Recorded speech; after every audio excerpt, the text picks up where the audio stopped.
Welcome to our program this evening. I'm your host, Diana Longry. Thank you for tuning in. Now, to help me with this week's news is my co-anchor, Mr. Kevin Berglund. Thank you, Mr. Berglund, for being here. Thanks for having me. Now, tonight we are going to be looking at some of our film footage that we have from two separate meetings, both having to do with BRT. What does BRT mean? Well, if you've been watching this program on a regular basis, you know that BRT is Bus Rapid Transit.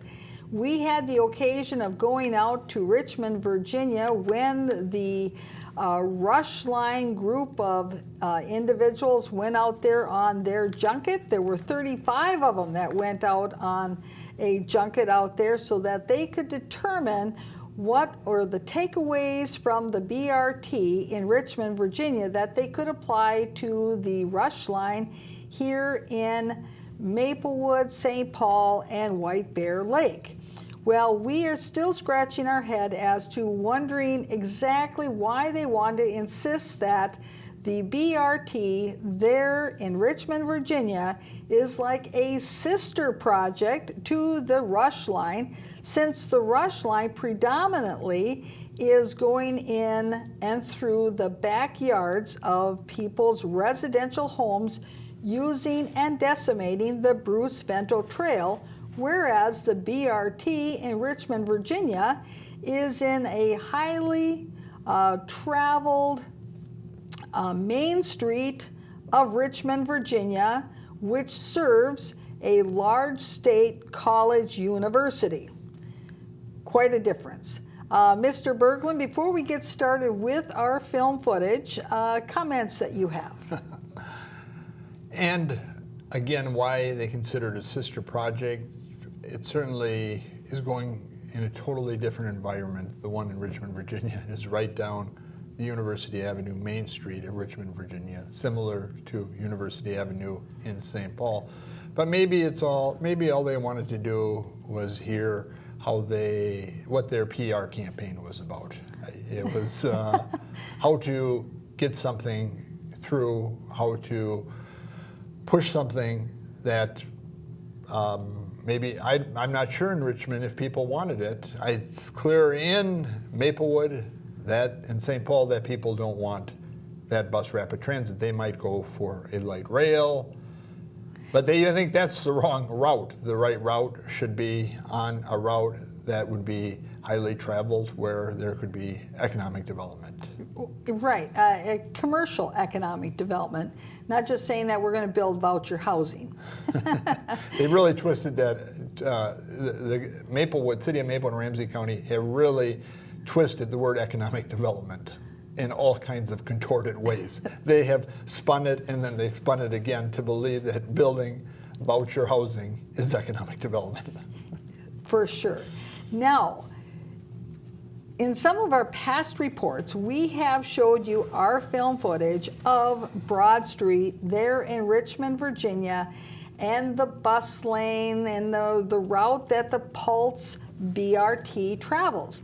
And you may be thinking it's possible that we contrived that was their route. However, they have many, many videos about their BRT route in Richmond, Virginia. And Mr. Berglund, you were indicating you were wondering what the people here in Minnesota were hoping to really take away from Richmond, Virginia. Maybe perhaps it's the marketing of how to build the hype. I don't know. But let's take a look at this quick little video that is and for the Pulse in Richmond, Virginia, and I'm sure by the time you get done with watching this video, you're going to feel the excitement and you're going to see how this is going to translate to us here in Minnesota and the Rushline. Easy boarding at 14 station locations. Faster and more frequent service. Over 3 miles of dedicated bus-only lanes. Premium service designed to give you more time for life. GRTC Pulse. There you could see Broad Street and the dedicated lanes, just as we reported the whole thing. And it's in a commercially zoned area where there are businesses and all kinds of activity going on, not the Bruce Vento Trail, which has a huge treed canopy and is situated in the backyards of people's residential homes. Mr. Berglund, after watching that video, are you excited about the BRT coming to Maplewood and White Bear Lake? Wow, it's pure excitement, and to bring that excitement to St. Paul, which has pretty much become, many people think, a dead city, and to bring all the Maplewood residents in their comfortable suburban wooded against the wooden backyards, to bring them down to St. Paul for the excitement. So it's really not economic development, maybe it's all about excitement development. Well, now when we went on our reporting trip out to Richmond, Virginia, we had previously mentioned that we went to the headquarters of the bus company, and that bus the headquarters for the bus company, the transit company, that's in a gated area, and so you have to get permission to go in there, and they were very gracious in allowing us in. Our first clip is that we actually want to show you how easy it was to gain access, to be able to talk to the lady at the information desk, and how easy it was to find somebody in their whole entity that we could talk to without having people put up barriers and other kinds of restrictions on answering our questions. Let's take a look. Okay, ma'am, come on in. Okay, good, thank you. One of my reporters, Kevin Berglund, too. And we're following the delegation from St. Paul that's here from the Rushline Policy Advisory Committee. Okay. Is there a contact person? Oh, with their committee? No, you're here to see. Oh, well, I don't know who they're meeting with. I know that they're here specifically to meet with members, representatives from the Pulse. Because Okay. they're going on a, And what's the name of the committee you said you're with? Put Your Hands Together. We're specifically with the Citizens Reporter News. Let me call Miss Erin. Yeah. We were unannounced. We did not know who the Rushline delegation was going to be meeting with. We didn't have a name. They did not disclose that to us, even though we made calls to Andy about possibly joining their group out there. And the lady just picked up the phone. Very accommodating, very gracious. Mr. Berglund, were you surprised? And I think, that, of course, the biggest surprise is not how welcoming and friendly and explaining the Richmond, Virginia community is, but what the big surprise is, and really dramatizes, how these little local guys in Ramsey County, they look at themselves, the county board, the Ramsey County Board, the Ramsey Rushline department looks at themselves as running their own little private club or business, and it just dramatizes how unwelcoming they are and how much of a hindrance they can be to gathering information. When you go out to other places, you see what good government is really about. When you look here at home, you think, wow, they have so far a way to go to become welcoming, to become efficient, to figure out a way to communicate. The lady there at the information desk at the transportation department, she found somebody to talk to us, and they came on down, so let's take a look. And we're here from Citizen Reporter News, and because we're covering this issue, and here's my card and all.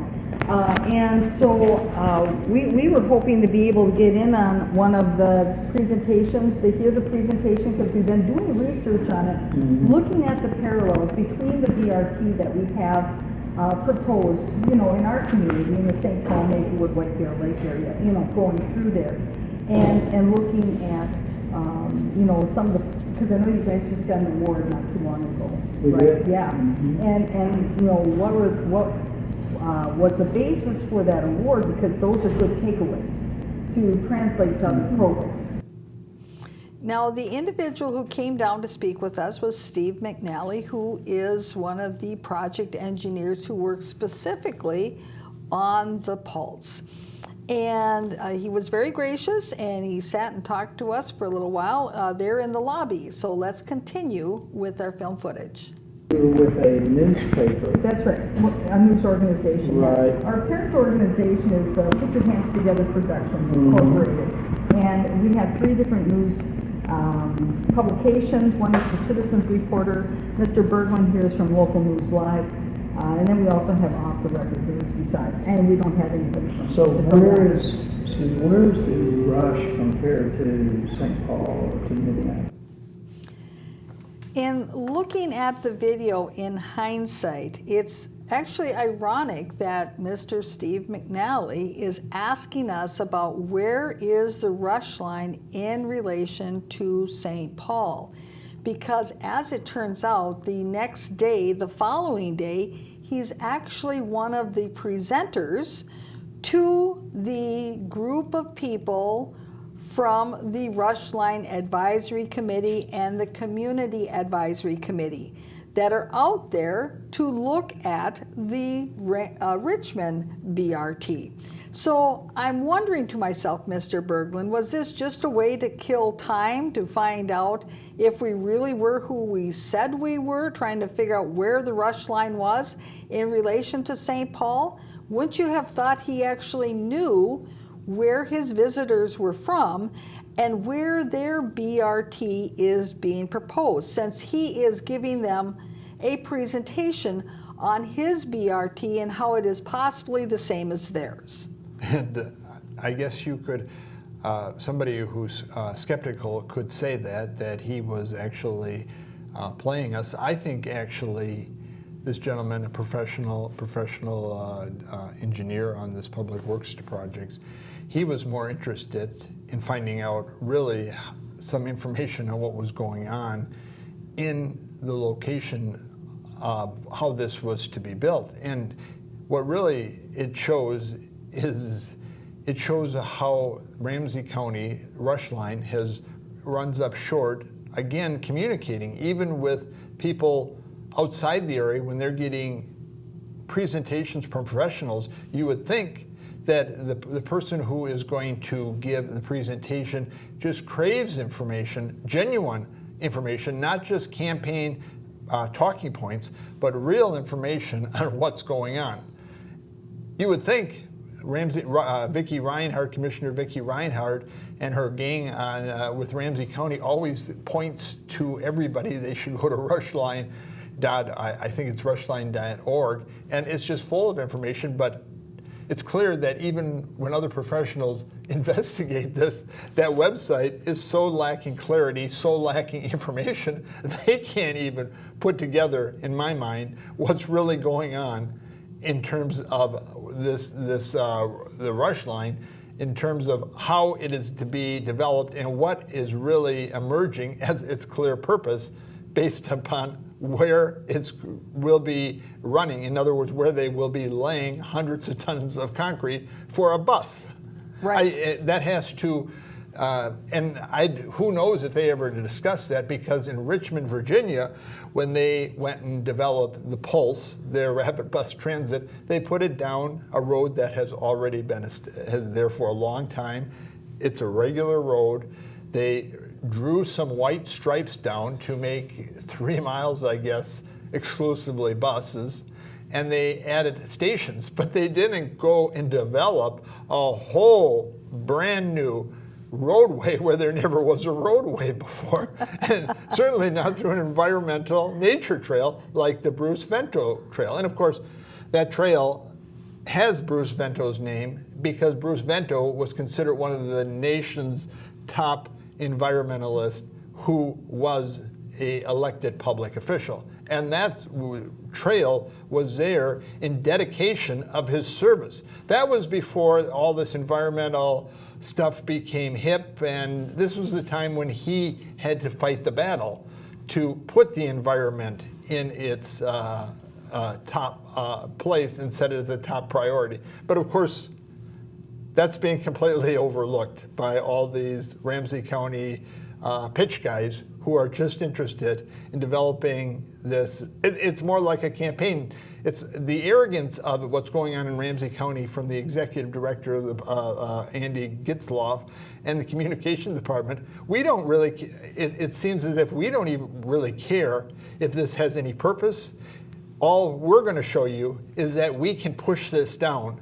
We can push the campaign down. We can develop the talking points regardless of what any rationale, regardless how important it is to use money appropriately. It's because we're professional campaigners. What I hear you saying is that they're throwing Bruce Vento's legacy under the bus. Well, let's continue with our film footage and our discussion with Steve McNally in Richmond, Virginia. You know where St. Paul Capitol is? Sort of, it's been a few years since I've been up there. Well, if you think about St. Paul as sort of, let's say this is north, and this is south, okay? And St. Paul would be here, and then Minneapolis is over here. And so right now they Are they separated by the Mississippi? Yes, they Yeah, are. Minneapolis Right, and and St. Paul. they're Right, connected by a light rail. They do have a light rail system. Yeah, okay. And they also have a busway, regular buses. On their University Why don't you Avenue. guys come up to my office for a few minutes?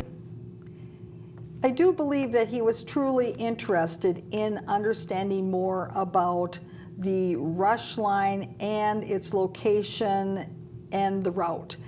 And that, as you indicated, that he really wasn't fully briefed on any of this by the Ramsey County people who were organizing this trip.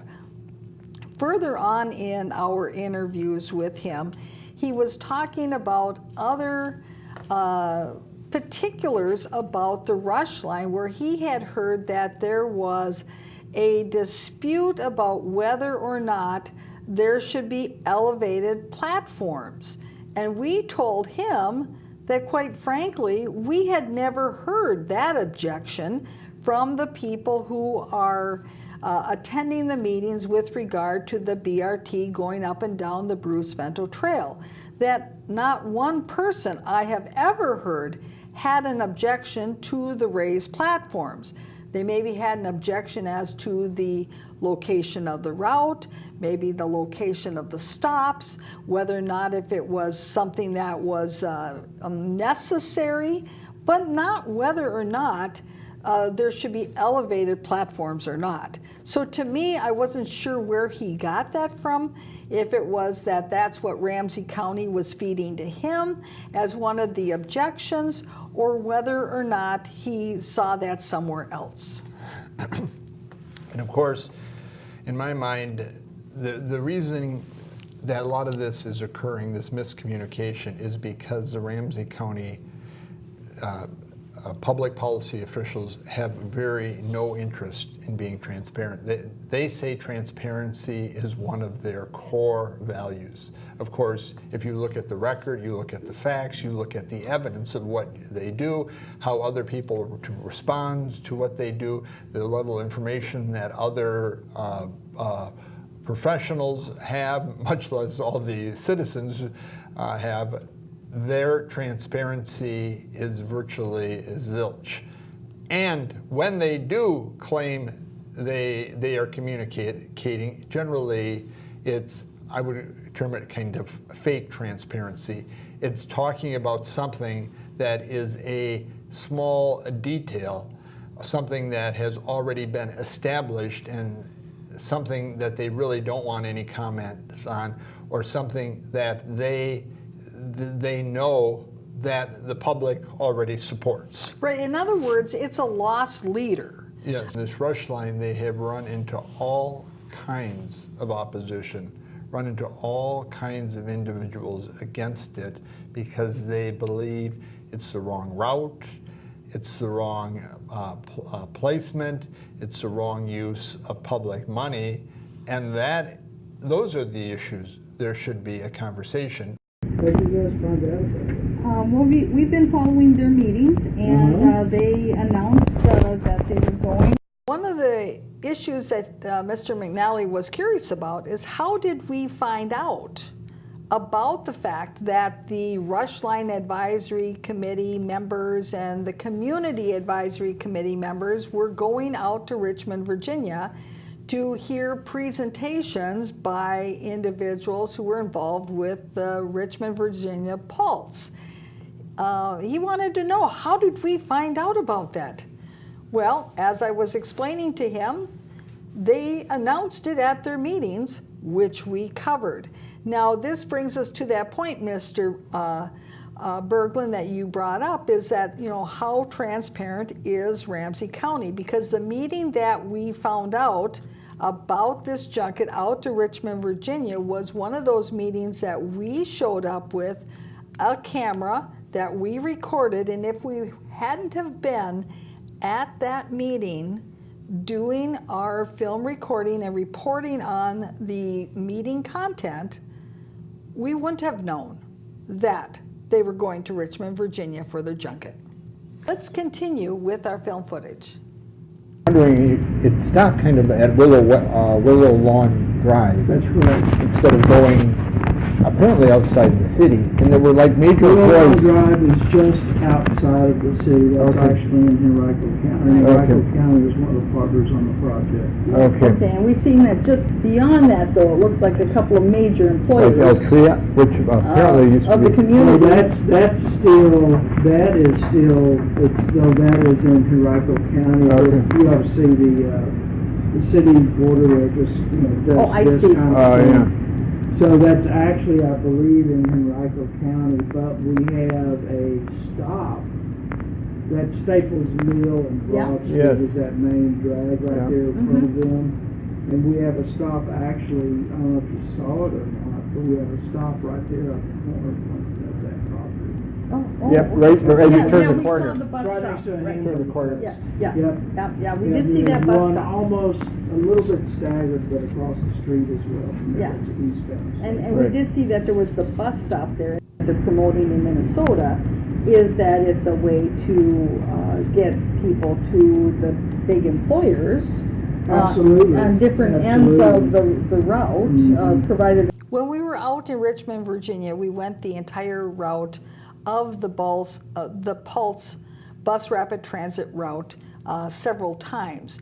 And what we're discussing there is the most northerly city's border, right over on the other side, not in Richmond, Virginia proper, were at least 3 major employers on that broad street that certainly, based upon all the arguments how you want to have this bus rapid transit to transport people to their place of employment, it seemed to us that something was missing, that they were stopping short of 3 major employers. And these buildings, several of them, were the same size and height of the 3M building in Maplewood. So if you are familiar with the 3M building off of 94 in Maplewood, that is the size of building we're talking about that we saw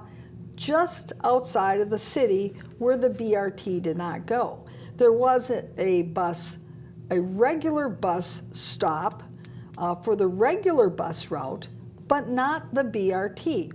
And what Mr. McNally described to us is that because that was not the municipality of Richmond, Virginia, and was actually under the jurisdiction of the county, that the cooperation wasn't there to extend the BRT. Well, if employers really felt that it would have been a value and a benefit to them to have that bus rapid transit, don't you think they would have lobbied their county to say, oh, let it come that extra 6 blocks in order to serve our businesses? And of course, you're absolutely right, because big employers like Atria or Blue Cross Blue Shield or other big corporations like that have definitely a voice in the whole public policy discussion, because they have excellent jobs in many cases. These are professional jobs. They have support staff at these corporate centers. And of course, if they would have looked at it as to value to be something significant, they would have certainly been able to twist the arms of running those rapid bus transit. And of course, that calls into question this whole idea, if rapid bus transit actually has anything to do at all with economic development, because I don't think there's any big plans to have a big corporate center at Maplewood Mall. In fact, under the public policy leaders and the elected officials of the city of Maplewood, they have guided in their 2040 comprehensive plan that Maplewood Mall, when it is defunct, or if they're able to persuade them to tear it down, that is for the most part going to be all about your housing. And there won't even be the opportunity to have a corporate campus or a corporate center or a transportation center where freight can go through, or anything like a manufacturing center or a center for distribution, like you might see with Amazon or Target or Walmart or Best Buy. Even though it's right there at a great intersection, a great transportation corridor of 694 and White Bear Avenue. I mean, you can just get right on the interstate from the Maplewood Mall area, and yet the new approved recommendations of how to guide the land use is exactly as you said, to guide it towards high density housing, much of it voucher, very little retail, some of it mixed use, but there again, mixed use includes residential. And so the commercial property base that it currently is basically being engineered out of the area. And is that in the best interests of the city of Maplewood, or even for that matter, in the best interests of Ramsey County, to take prime commercial property and to guide it towards a lower use rather than its best and highest use? That's the question that Maplewood City Council chooses to ignore. Now, you brought up this in your discussion point about the major employers, that if they felt that this was of a benefit to them, that they would have somehow taken effort or steps to be a voice in all of this. Well, eventually in our conversation with Mr. McNally, it comes up about the fact that there was some effort to put a park and ride in and around by one of those employers, but it just fell through. Let's continue with our discussion. The potential of a parking ride at that parking lot. Oh, really? Willow Lawn, yes. Not at Willow Lawn. Okay, but at, it was at Anthem. At Anthem. Okay. Yeah, that you guys had just Yep. mentioned. So, Yep. And we thought we had something there, and there's just too much traffic. Okay. That's one of the things that I really wish we had. Anthem was one of those big employers, and there was a proposal of putting the park and ride right next to them. That would certainly have served the BRT very well, but that fell through. And he didn't really offer an explanation, but generally, if it fell through, it was probably because the business said, nah, we don't want to have to deal with all that rigmarole coming on our property. And in terms of economic development, in terms of manufacturing businesses and many other type of businesses that pay better wages, they're actually, because of the incredible debt, the incredible property taxes of cities like St. Paul, counties like Ramsey County, they're unable to justify opening these centers or these businesses that pay good wages actually in the core city or in the first-ring suburbs. They're going out to Blaine, to Dakota County, to Washington County, to find ways so they don't have all these regulations and property taxes. So again, the one thing that if they're interested in actually business economic development, Ramsey County should be focusing on ways to increase their tax base instead of taking their tax base and pushing more on the limited individuals that there are actually in Ramsey County or in the city of Maplewood. You can see that there is little vision. And a lot of these, for example, in Ramsey County, a lot of these public officials who run the county and the elected officials have been there for so many years, and they're completely in the box. They can't see their way out. Take, for example, Vicki Reinhardt.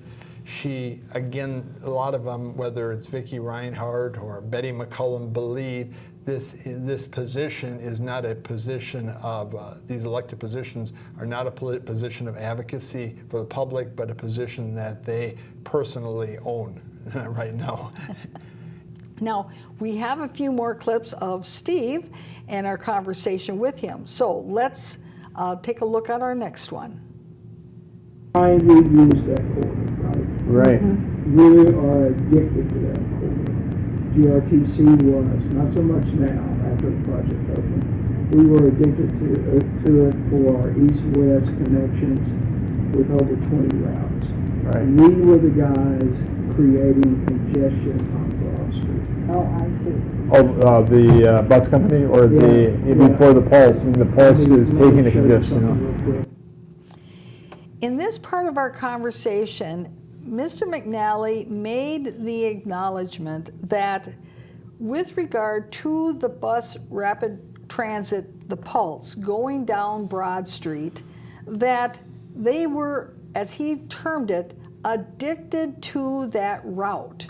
Meaning that that was the route that was the major transportation route, the backbone of transportation in Richmond, Virginia, and had been since the 1800s. So while there may have been some discussion about changing the route to some other route, everybody was pretty much set on the fact that the BRT Pulse was going to go down Broad Street. Now, what he did indicate to us as well is that there was some areas of Broad Street where there was great congestion, like choke points, because of the bus route that also was on that Broad Street. And he had a map where he showed us all of the statistics with regard to the frequency of pickups and drop-offs at the various stations along Broad Street when looking at the bus route. Mr. Berglund, you recall him showing us that map? Yes, and again, it's the dramatic difference of what's going on in Ramsey County and what went on in Richmond, Virginia. They did the analytics, they ran their bus rapid transit based upon evidence, upon an analysis. They knew exactly what was to occur, what was occurring, and how they could make an argument on how this Pulse rapid bus transit could reform this or modify this. In Ramsey County, of course, there is no evidence, there's no analytics, there's no existing route here. It is all kind of fantasy and subjective thinking. Looking and comparing that to what we saw when we were in Richmond, Virginia, and what Mr. McNally was showing us, they were looking at that existing bus route so they could see where people were getting on and off. They had those statistics, so they knew that if when they put the bus rapid transit in there, there wasn't really a need to have any stops in the great portions of that route where there wasn't the frequency of people getting on and getting off. And so that would make then that BRT faster because they could bypass all that. They still have the bus route, by the way, running down Broad Street. And in Minnesota, they're looking at putting the BRT in an area where there is no bus route now today currently, and that's a point you made. There is no bus route on the Bruce Vento Trail. The bus route is actually over on Highway 61 or on White Bear Avenue. And how is this BRT on the Rushline being basically mid-distance between the bus route that's on Highway 36 and the bus route that's on White Bear Avenue? What impact is that going to have on those routes, especially if you don't have any connector routes between those bus routes and this BRT? Are people actually going to take a transfer from a bus route to go a half a mile to the BRT so they can get on the BRT and zoom up to the Maplewood Mall? They just, the logistics of it just don't seem to make sense. Ramsey County says that White Bear Avenue isn't feasible because White Bear Avenue imply in Maplewood is not wide enough.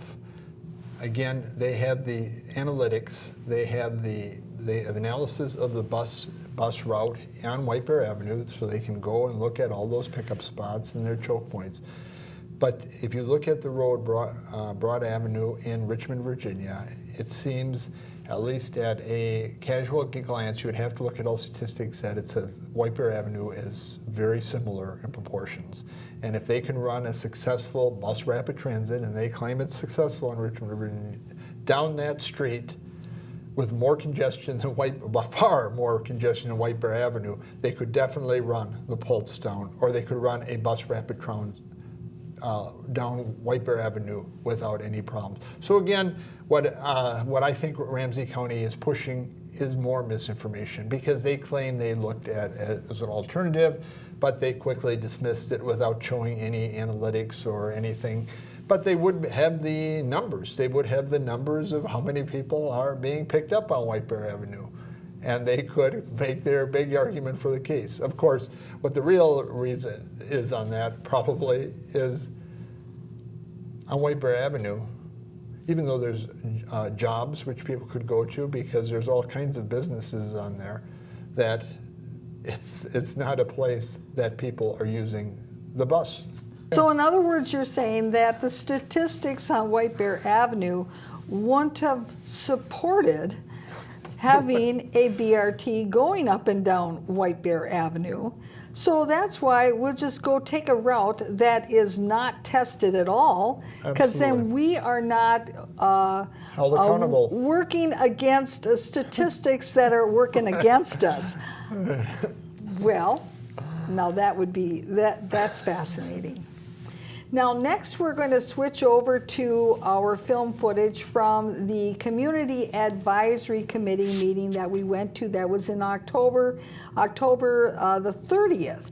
We've started with our news report on this meeting, but we're going to continue with that today because we have some information out of that meeting that is very relevant specifically for those individuals who live near Harvester Park. Now previously, a number of years ago, we got wind that there was the potential that part of Harvester Park in Maplewood was going to be absconded with and utilized in conjunction with the bus rapid transit going up the Bruce Vento Trail. Well, there were some people that scoffed at us and said, oh, that can't be possible. Mr. Berglund, when he ran for Maplewood City Council, one of the pillars of his platform is that you could count on him for not saying yes to the sale or the assignment or transfer of part or any of Harvester Park for use by the BRT. People scoffed at him, saying he was just a naysayer and trying to cause people consternation, and then they would vote for him. Mr. Berglund, do you remember that as one of your platform planks? And absolutely, because I think Maplewood has a policy that they are going to have no loss of parkland. They don't. Wow! Well, we know Ramsey County does. Ramsey County does. So when you take, in parkland, when you take that... But that's for Ramsey County owned parks. Right. Not for parks in Ramsey County that are owned by municipalities. Right, yes. You see, so it only pertains to Ramsey County properties. So in this case, Harvester Park is owned by Maplewood. Maplewood doesn't have a no net loss policy. And by the way, policies can be broken. Right. That's not the law. We don't have an ordinance about it to make it the law. Of course, with the council we have today, they could just take and eliminate that ordinance, just like the special election ordinance, so that they could appoint Marley Abrams mayor. And their buddies to the other two open seats. Yeah, what's an ordinance? What do we need a law for? But Mr. Berglund, your point is that certainly nobody's held accountable in Maplewood if you've got the wrong council in there and an administration who wants to just run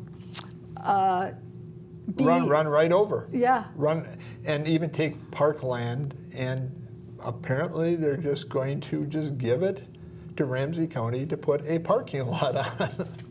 Now, of course, they say that they're going to be doing some just moving the current parking lot from the one end of the park to the other end of the park. But if you've ever driven by where the one parking lot is and then identify where they want to put the park and ride lot there in Harvester Park, you know that somehow or other Maplewood residents and park users of that park are going to be shortchanged. So now let's go to clip. And in addition on that parking issue, you look how small that parking lot is currently for that park. And if you're going to make that a major parking facility for the bus rapid transit, is it really going to be this 2 or 3 story parking ramp? Is it really going to be just an exchange in this parking ramp for that parking ramp? And of course, the parking lot for that parking ramp. And of course, the parking lot there currently is set up for one thing, for neighbors. It's a neighborhood park, and it's set up so neighbors in their neighborhood can park easily. And the people who are using the ball field. Right. Yes. Or playing soccer. And you don't have to go around this park in some sort of contorted way to hope there's a spot in this parking ramp. Yeah. Now, I don't know if that parking ramp is going to charge, but maybe it'll be a free parking lot. A long distance from either your soccer game or your ball game. Well, let's turn to clip number 26 as we join the meeting of the community advisory members meeting at the Maplewood Fire Station in the Gladstone neighborhood on October 30th, 2019. I know that we talked about, as far as the committee goes, having all of us just be engaged in at least one public event and that kind of thing. So many people have. Well, thank you so much for doing that. And it might give us an opportunity for whether you have or haven't, or any of us who are interested, to be able to come out to those. So if you would, as you schedule that, just to let us know what that is, so that we can just kind of jump in. So Yeah. it'd be great. They've been good at that already, so thanks. Oh, Absolutely. yeah, thanks for coming. A lot of you have come to public engagement. It really makes a difference to have a community member there. It's great. Yeah, thanks. Okay. The members on the Community Advisory Committee are selected from a number of different communities along the Rushline. St. Paul, Maplewood, White Bear Lake, and even a member from Vadnais Heights. Now, you would think that the community advisory members are there to represent the interests of their communities, and these individuals are. However, they can't help but take the opportunity to try to also use those community members as people to go to these other community outreach meetings to try to represent the county's interests and to appease the residents who appear at these other pop-up meetings who aren't so happy. So that's why they always, of course, have this call for their committee members to make sure to go out to all those community meetings, because it's really important to have members there because, well, it appeases the public. They think they've got community members representing them on these committees, when in fact, little of the discussion actually discusses what the objections of the community members in the Maplewood or St. Paul or White Bear Lake actually have. And those two gentlemen, one gentleman was on the Ramsey County, I guess I would call it communication team, trying to campaign for this Rushline. The other gentleman represented Vadnais Heights. Now he will tell you his role on there is to only represent Vadnais Heights. He is advocating for Vadnais Heights, so Vadnais Heights doesn't get run over like the city of Maplewood is being run over by Ramsey County.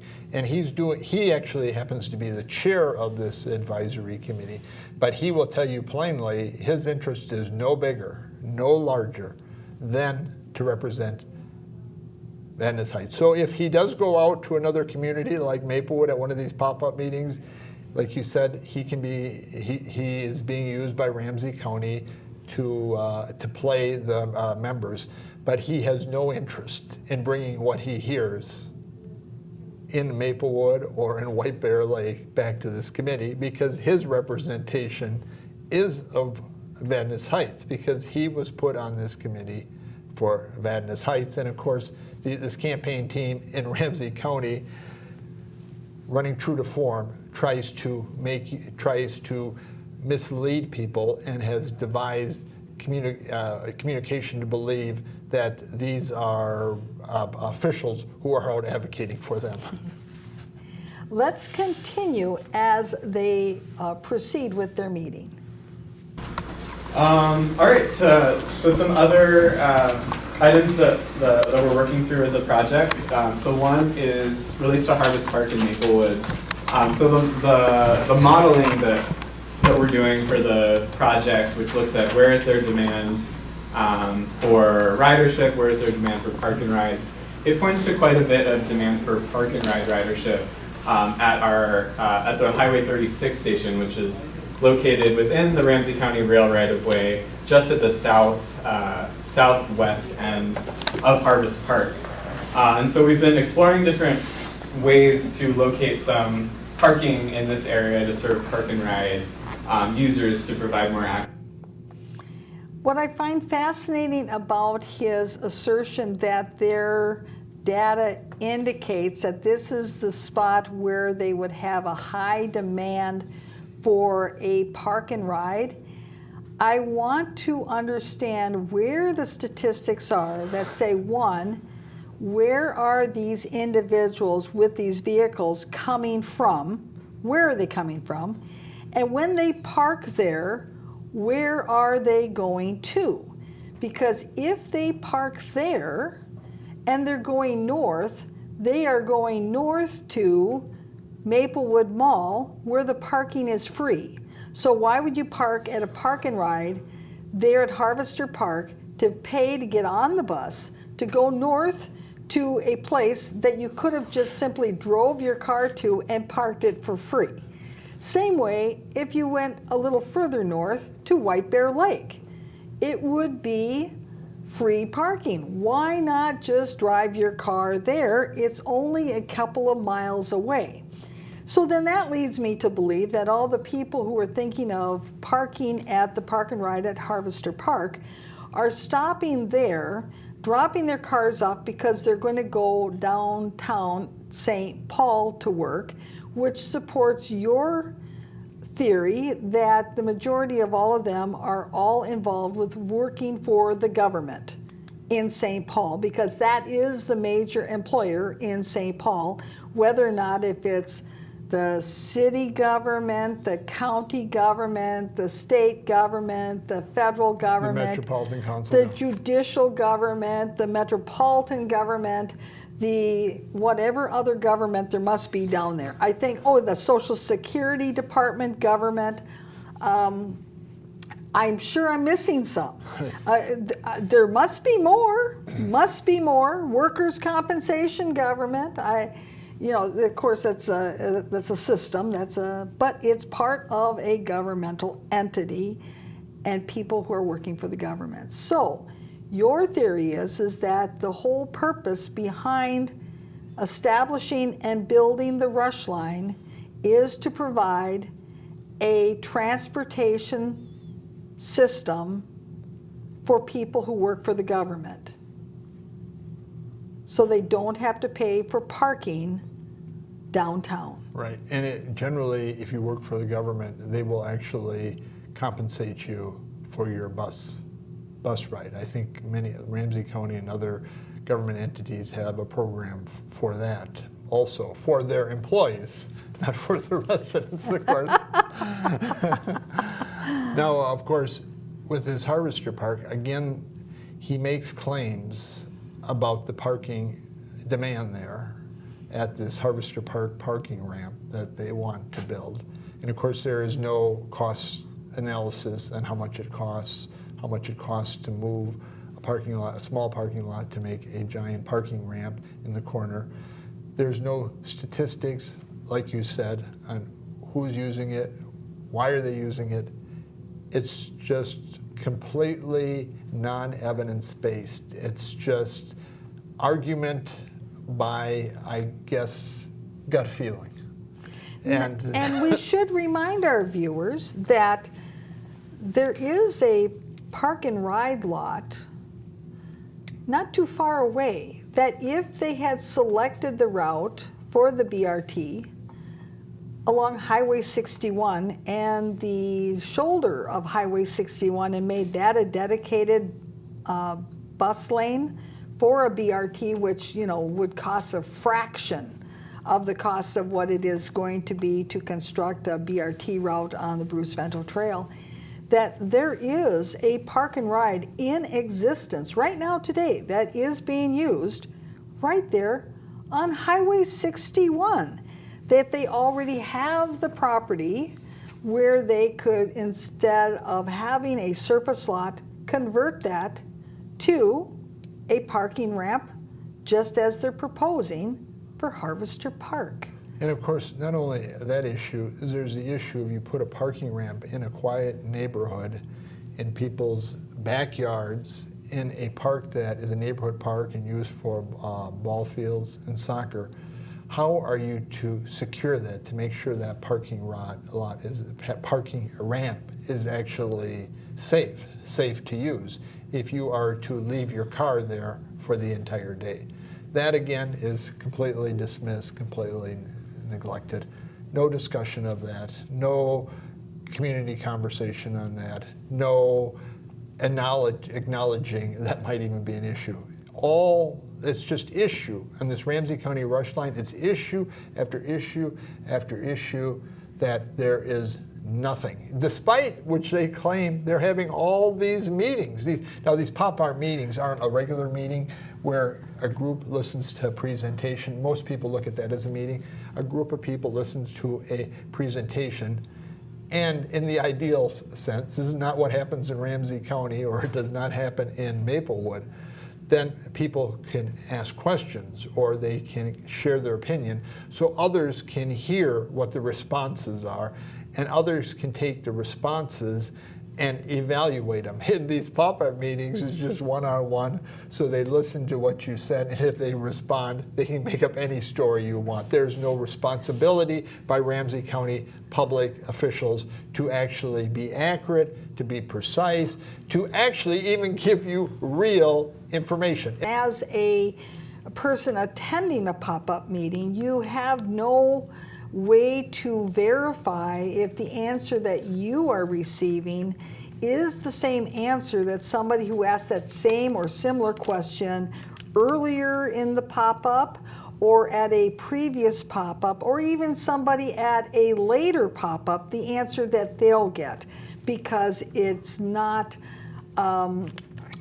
recorded, it's not cable cast, it's not in a public forum where there can be many people listening to the same conversation. I mean, that's part of the value of having public comment at a public meeting, because then people in the community get to hear what others are saying, and it's part of that community validation and authentication of what the words are.